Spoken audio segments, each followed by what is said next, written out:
அதிகாரம் 27.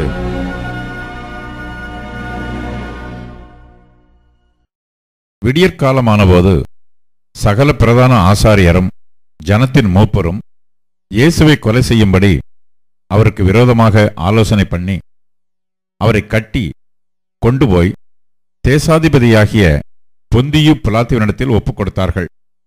அப்பொழுது அவரை காட்டிக் கொடுத்த யூதாஸ் அவர் மரணாக்கினைக்குள்ளாக தீர்க்கப்பட்டதைக் கண்டு மனஸ்தாபப்பட்டு அந்த 30 வெள்ளிக்காசை பிரதான ஆசாரியரிடத்திற்கும் மூப்பரிடத்திற்கும் திரும்ப கொண்டு வந்து, குற்றமில்லாத இரத்தத்தை நான் காட்டிக் கொடுத்ததினால் பாவம் செய்தேன் என்றான்.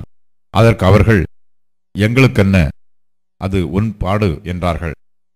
அப்பொழுது அவன் அந்த வெள்ளிக்காசை தேவாலயத்திலே எறிந்துவிட்டு புறப்பட்டு போய் நான்று கொண்டு செத்தான்.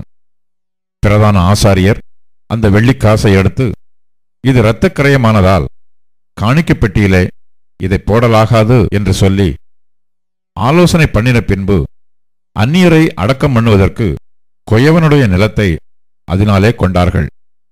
இது நிமித்தம் அந்த நிலம் இந்நாள் வரைக்கும் இரத்த நிலம் எண்ணப்படுகிறது. இஸ்ரவேல் புத்திரரால் மதிக்கப்பட்டவருக்கு கிரயமாகிய 30 வெள்ளிக்காசை அவர்கள் எடுத்து, கர்த்தர் எனக்கு கற்பித்தபடி கொயவனுடைய நிலத்திற்காக அதை கொடுத்தார்கள் என்று எரேமியா தீர்க்கதரிசியால் உரைக்கப்பட்டது அப்பொழுது நிறைவேறிற்று. இயேசு தேசாதிபதிக்கு முன்பாக நின்றார். தேசாதிபதி அவரை நோக்கி, நீ யூதருடைய ராஜாவா என்று கேட்டான். அதற்கு இயேசு, நீர் சொல்லுகிறபடிதான் என்றார். பிரதான ஆசாரியரும் மூப்பரும் அவர் மேல் குற்றம் சாட்டுகையில் அவர் மாறுத்தரம் ஒன்றும் சொல்லவில்லை. அப்பொழுது பிலாத்து அவரை நோக்கி, இவர்கள் உன்மேல் எத்தனையோ குற்றங்களை சாட்டுகிறார்களே, நீ அவைகளை கேட்கவில்லையா என்றான். அவரோ ஒரு வார்த்தையும் மாறுத்தரமாக சொல்லவில்லை. அதனால் தேசாதிபதி மிகவும் ஆச்சரியப்பட்டான். காவல் பண்ணப்பட்டவர்களில் எவனை விடுதலையாக்க வேண்டுமென்று ஜனங்கள் கேட்டுக்கொள்வார்களோ அவனை அவர்களுக்காக விடுதலையாக்குவது பண்டிகை தோறும் தேசாதிபதிக்கு வழக்கமாயிருந்தது.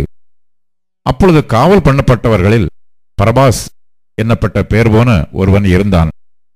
பொறாமையினாலே அவரை ஒப்புக் கொடுத்தார்கள் என்று பிலாத்து அறிந்து அவர்கள் கூடியிருக்கையில் அவர்களை நோக்கி, எவனை நான் உங்களுக்கு விடுதலையாக்க வேண்டும் என்று இருக்கிறீர்கள், பரபாசையோ கிறிஸ்து என்னப்படுகிற இயேசுவையோ என்று கேட்டான்.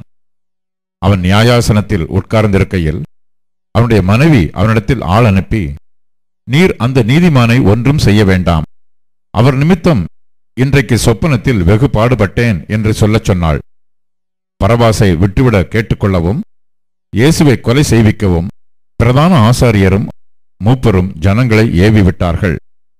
தேசாதிபதி ஜனங்களை நோக்கி, இவ்விருவரில் எவனை நான் உங்களுக்கு விடுதலையாக்க வேண்டும் என்று கேட்டான். அதற்கு அவர்கள் பரபாசை என்றார்கள். பிலாத்து அவர்களை நோக்கி, அப்படியானால் கிறிஸ்து என்னப்பட்ட இயேசுவை நான் என்ன செய்ய வேண்டும் என்று கேட்டான். அவனை சிலுவையில் அறைய வேண்டும் என்று எல்லாரும் சொன்னார்கள். தேசாதிபதியோ, ஏன், என்ன பொல்லாப்பு செய்தான் என்றான். அதற்கு அவர்கள், அவனை சிலுவையில் அறைய வேண்டும் என்று அதிகமாய் கூக்குரலிட்டு சொன்னார்கள். கலகம் அதிகமாகிறதே அல்லாமல் தன் பிரயத்தனத்தினாலே பிரயோஜனமில்லை என்று பிலாத்து கண்டு தண்ணீரை அள்ளி ஜனங்களுக்கு முன்பாக கைகளை கழுவி, இந்த நீதிமானுடைய இரத்தப்பழிக்கு நான் குற்றமற்றவன், நீங்களே பார்த்துக் கொள்ளுங்கள் என்றான். அதற்கு ஜனங்கள் எல்லாரும், இவனுடைய இரத்தப்பழி எங்கள் மேலும் எங்கள் பிள்ளைகள் மேலும் இருப்பதாக என்று சொன்னார்கள். அப்பொழுது அவன் பரபாசை அவர்களுக்கு விடுதலையாக்கி இயேசுவையோ வாரினால் அடிப்பித்து சிலுவையில் அறையும்படிக்கு ஒப்புக் கொடுத்தான். அப்பொழுது தேசாதிபதியின் போர்ச்சேவகர் இயேசுவை தேசாதிபதியின் அரமனையிலே கொண்டு போய் போர்ச்சேவகரின் கூட்டம் முழுவதையும் அவரிடத்தில் கூடி வரச் செய்து அவர் வஸ்திரங்களை கழற்றி சிவப்பான மேலங்கியை அவருக்கு உடுத்தி முள்ளுகளால் ஒரு முடியை பின்னி அவர் சிரசின் மேல் வைத்து அவர் வலது கையில் ஒரு கோலை கொடுத்து அவர் முன்பாக முழங்காற்படியிட்டு, யூதருடைய ராஜாவே வாழ்க என்று அவரை பரியாசம் பண்ணி அவர் மேல் துப்பி அந்த கோலை எடுத்து அவரை சிரசில் அடித்தார்கள். அவரை பரியாசம் பண்ணின பின்பு அவருக்கு உடுத்தின மேலங்கியை கழற்றி அவருடைய வஸ்திரங்களை அவருக்கு உடுத்தி அவரை சிலுவையில் அறையும்படி கொண்டு போனார்கள். போகையில் சிரேனே ஊரானாகிய சீமோன் என்னப்பட்ட ஒரு மனுஷனை அவர்கள் கண்டு அவருடைய சிலுவையை சுமக்கும்படி அவனை பலவந்தம் பண்ணினார்கள். கபாலஸ்தலம் என்று அர்த்தம் கொள்ளும் கொல்கொதா என்னும் இடத்துக்கு அவர்கள் வந்தபோது கசப்பு கலந்த காடியை அவருக்கு குடிக்க கொடுத்தார்கள். அவர் அதை ருசி பார்த்து குடிக்க மனதில்லாதிருந்தார். அவரை சிலுவையில் அறைந்த பின்பு அவர்கள் சீட்டு போட்டு அவருடைய வஸ்திரங்களை பங்கிட்டுக் கொண்டார்கள். என் வஸ்திரங்களை தங்களுக்குள்ளே பங்கிட்டு என் உடையின் பேரில் சீட்டு போட்டார்கள் என்று தீர்க்கதரிசியால் உரைக்கப்பட்டது நிறைவேறும்படி இப்படி நடந்தது. அவர்கள் அங்கே உட்கார்ந்து அவரை காவல் காத்துக் கொண்டிருந்தார்கள். அன்றியும் அவர் அடைந்த ஆக்கினையின் முகாந்திரத்தை காண்பிக்கும் பொருட்டு இவன் யூதருடைய ராஜாவாகிய இயேசு என்று எழுதி அவர் சிரசுக்கு மேலாக வைத்தார்கள். அப்பொழுது அவருடைய வலது பக்கத்தில் ஒருவனும் அவருடைய இடது பக்கத்தில் ஒருவனுமாக 2 கள்ளர் அவரோட கூட சிலுவைகளில் அறையப்பட்டார்கள். அந்த வழியாய் நடந்து போகிறவர்கள் தங்கள் தலைகளை துலுக்கி, தேவாலயத்தை இடித்து 3 நாளைக்குள்ளே கட்டுகிறவனே, உன்னை நீயே ரட்சித்துக்கொள், நீ தேவனுடைய குமாரனானால் சிலுவையிலிருந்து இறங்கி வா என்று அவரை தூஷித்தார்கள். அப்படியே பிரதான ஆசாரியரும் வேத பாரகரும் மூப்பரும் பரியாசம் பண்ணி மற்றவர்களை ரட்சித்தான், தன்னைத்தான் ரட்சித்துக் கொள்ள திராணியில்லை. இவன் இஸ்ரவேலின் ராஜாவானால் இப்பொழுது சிலுவையிலிருந்து இறங்கி வரட்டும், அப்பொழுது இவனை விசுவாசிப்போம். தன்னை தேவனுடைய குமாரன் என்று சொல்லி தேவன் மேல் நம்பிக்கையாய் இருந்தானே, அவர் இவன் மேல் பிரியமாய் இருந்தால் இப்பொழுது இவனை ரட்சிக்கட்டும் என்றார்கள். அவரோட கூட சிலுவைகளில் அறையப்பட்ட கள்ளரும் அந்தப்படியே அவரை நிந்தித்தார்கள். 6 மணி நேரம் முதல் 9 மணி நேரம் வரைக்கும் பூமி எங்கும் அந்தகாரம் உண்டாயிற்று. 9 மணி நேரத்தில் இயேசு, ஏலி ஏலி லாமா சபக்தானி என்று மிகுந்த சத்தமிட்டு கூப்பிட்டார். அதற்கு, என் தேவனே, என் தேவனே, ஏன் என்னை கைவிட்டீர் என்று அர்த்தமாம். அங்கே நின்றவர்களில் சிலர் அதை கேட்டபொழுது, இவன் எலியாவை கூப்பிடுகிறான் என்றார்கள். உடனே அவர்களில் ஒருவன் ஓடி கடற்காளானை எடுத்து காடியில் தோய்த்து அதை ஒரு கோலில் மாட்டி அவருக்கு குடிக்க கொடுத்தான். மற்றவர்களோ, பொறு, எலியா இவனை ரட்சிக்க வருவானோ பார்ப்போம் என்றார்கள். இயேசு மறுபடியும் மகா சத்தமாய் கூப்பிட்டு ஆவியை விட்டார். அப்பொழுது தேவாலயத்தின் திரைச்சீலை மேல் தொடங்கி கீழ் வரைக்கும் 2ஆக கிழிந்தது. பூமியும் அதிர்ந்தது, கன்மலைகளும் பிளந்தது, கல்லறைகளும் திறந்தது.